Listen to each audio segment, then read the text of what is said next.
Hi hello नमस्कार. मी कल्पना स्वागत करते एका मिनी ब्लॉगमध्ये. आपण आज कम लागतमध्ये किंवा कम खर्चामध्ये जास्त कसे कमवता येईल हे बघणार आहोत. साडीचे गोंडे बांधणे किंवा साडीला पिको फॉल करणे किंवा ब्लाऊज स्टिच करणे हे खूप कम लागतमध्ये सुरू होणारे व्यवसाय आहेत. साडीचे गोंडे बांधण्यासाठी फक्त आपल्याला 2 सुया आणि 2 कलरचे गोंड्याचे दोरे लागतात. त्यासाठी विशेष काही अजून लागत नाही. आपण क्रोशा वगैरे तयार करत असेल तर त्याचा खर्च वेगळा बसतो आणि त्याच्याप्रमाणे त्याचा नफाही जास्त असतो. आपल्याला आपण मोठं अशी टार्गेट न ठेवता छोटे छोटे टार्गेट पूर्ण करायचे, म्हणजेच आपल्याला प्रोत्साहन मिळतो पुढच्या कामासाठी.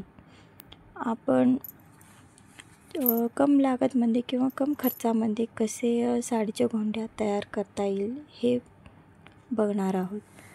मी इथे बांधत आहे, त्याला जास्तीत जास्त 50 रुपये इतकंच खर्च लागतो.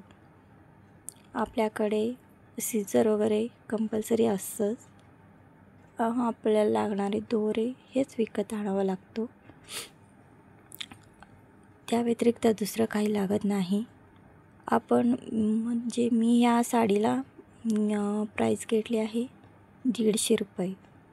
आपण 50 रुपये काढलं तरी 100 रुपये आपल्याला वाचतो.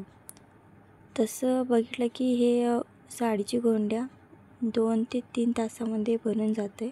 पण माझी कॅपॅसिटी तेवढी नसते बसण्याची. मला सारखं उठावं लागतं. घराच्या कामात थोडासा वेळ लागतो. त्यासाठी थोडासा मला जास्त टाईम लागतो. चांगली गृहिणी किंवा सुगरण गृहिणी कधीच रिकामी बसत नसते. 50 रुपये का होईना ती स्वतःच्या बलबुत्यावर कमवण्याची ताकद ठेवते. दुसऱ्यांच्या कमाईवर किंवा दुसऱ्यांच्या पैशांवर तिची अपेक्षा नसते. अशीच असायला पाहिजे एक गृहिणी म्हणजे. आजकालची गृहिणी फक्त स्वयंपाक आणि लेकरांना सांभाळणे एवढेच समजून घेतले आहे.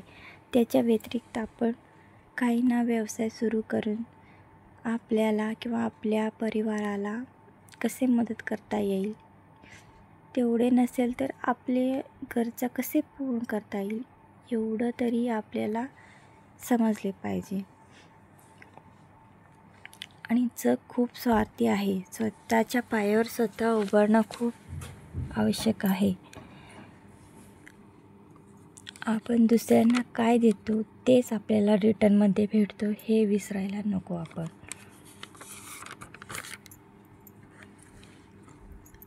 नदी सतत वाहत असते म्हणून तरी स्वच्छ राहते ना. आपली ज्ञान कशाला आपण आपल्या डोक्यातच ठेवून घ्यायचं. जे काही आपल्याकडे कला असेल त्याला बाहेर काढा आणि स्वतः प्रयत्न करा 4 पैसे कमवण्याचा. या दृष्टीने फळ पडत राहतात म्हणून तरी झाडांना नवीन फळ येतात आणि स्वादही वाढतात त्यांचे. असेच प्रकारे आपलेही जीवन सतत उपयोग करत राहायला पाहिजे. बघा, अशा प्रकारे माझे चांगले गोंड्या बांधून तयार झाले आहेत.